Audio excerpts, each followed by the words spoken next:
Canada and the U.S. have reached a tentative deal to overhaul the North American Free Trade Agreement after intensive weekend talks, trading access to Canada's protected dairy market for the preservation of a key dispute resolution system and exemption from threatened auto tariffs.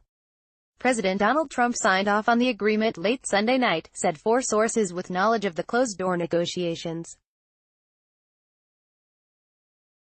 Prime Minister Justin Trudeau convened a late Sunday cabinet meeting at his office in Ottawa.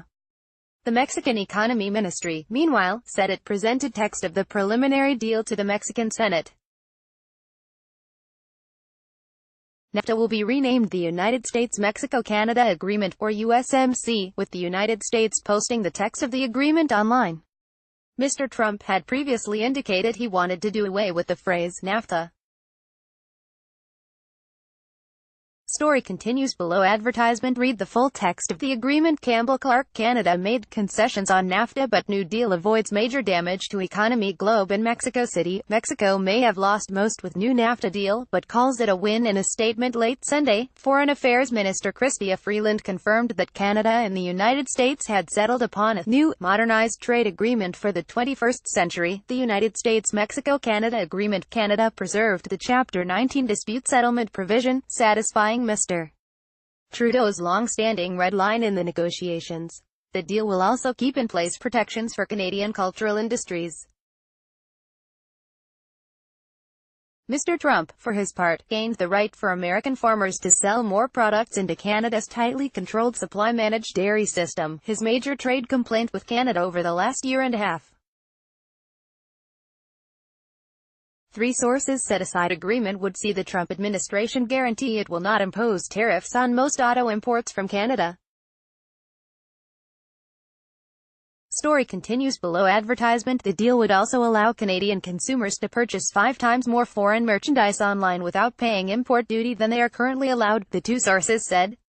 While the agreement did contain some Canadian concessions, it mostly limited the damage to Canada from Mr. Trump's protectionist trade policies. But Canada failed to conclude a deal to get steel and aluminum tariffs lifted. Mr. Trump imposed the levies in June, insisting they were the consequence of Canada not signing on to a NAFTA deal, but two U.S.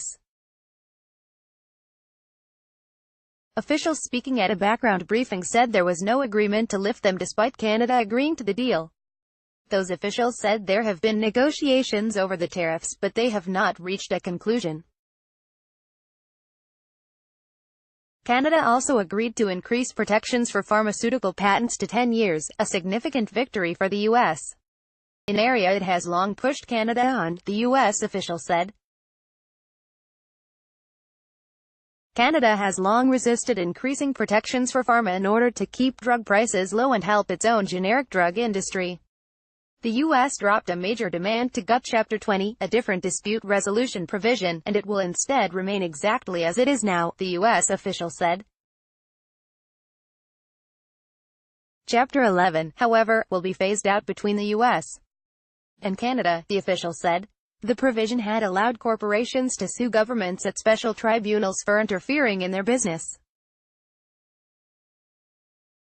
The chapter will, however, remain in place in a scaled-back form in Mexico. The U.S. has been pressing Canada to make a deal since late August, when the Trump administration reached a preliminary NAFTA pact with Mexico.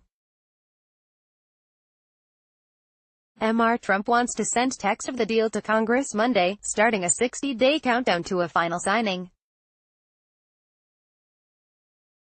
He has repeatedly threatened to decimate Canada's auto industry with 25% tariffs if an agreement is not reached. Story continues below. Advertisement. Canadian and American negotiators spent all weekend in talks, conducted via video link, in a bid to reach the deadline, said two government and industry sources. Ms. Freeland and Ambassador to the U.S. David McNaughton hunkered down with Mr. Trudeau's top aides, Katie Telford and Gerald Butts, at the Prime Minister's office in Ottawa to work through the deal. Mr. McNaughton said the negotiating team was pleased with the result. If a few months ago you had told me we would get a deal like this, I would have taken it in a nanosecond. Canadian Labour Congress President Hassan Yousaf, who sits in the government's NAFTA advisory panel, said the tentative deal will be a relief for industry but also for our members who are worried if the industry is not protected. Mr. Yousaf noted Mr. Trudeau will hold a news conference Monday to lay out the details of the deal. Canada will give U.S. farmers access to the Canadian dairy market greater than the 3.2% granted to 10 other countries under the Trans-Pacific Partnership. Ottawa will also change a rule that had largely excluded U.S.-made ultra-filtered milk, a cheese-making ingredient, from Canada. The deal will preserve Canada's supply management system, which uses a combination of quotas and tariffs to guarantee returns for Canadian farmers, but giving a larger percentage of the market to the U.S. with tariffs is certain to rankle the dairy lobby, which wields significant political influence particularly in Quebec, which holds a provincial election Monday. As the National Association of Dairy Farmers in Canada, we have not been consulted by the government about the potential concession, said Lucy Boileau, a spokeswoman for the Dairy Farmers of Canada. For its part, Canada will keep Chapter 19, which allows it to challenge punitive American tariffs on imports at binational panels rather than in the U.S. court system. The system has proven useful in the past for protecting softwood lumber exports from duties. Canada also bowed to U.S.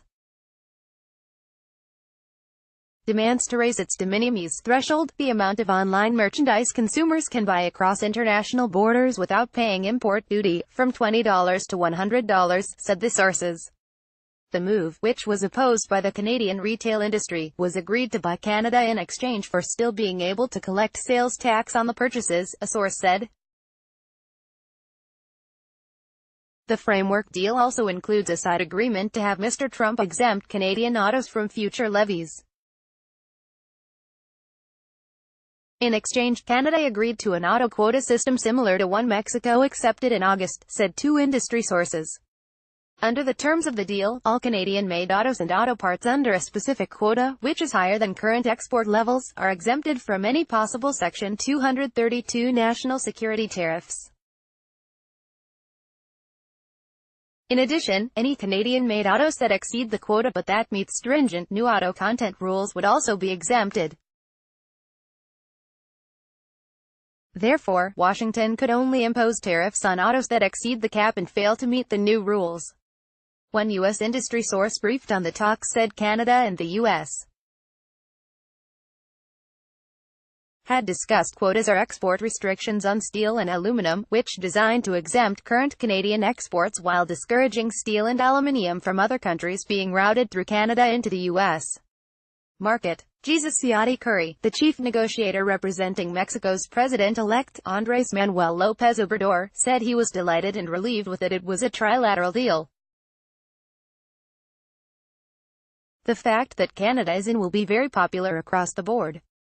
He predicted that the deal would be broadly popular with Mexicans, although the tougher rules of origins on cars would draw criticism, but in the long term they will prove positive, he said, since you have a whole region that is becoming more protectionist. And now we are inside the curtain. That's beneficial for Canada and Mexico. He said that in hindsight, it was possible that Mexico could have got through the negotiations without giving up as much as it did. Probably Mexico could have been tougher and resisted concessions. In the car industry, for example, it probably was a little too much, but at the same time that's difficult to say, because Trump was so hell-bent on getting out of NAFTA, with files from Stephanie Nolan in Mexico City.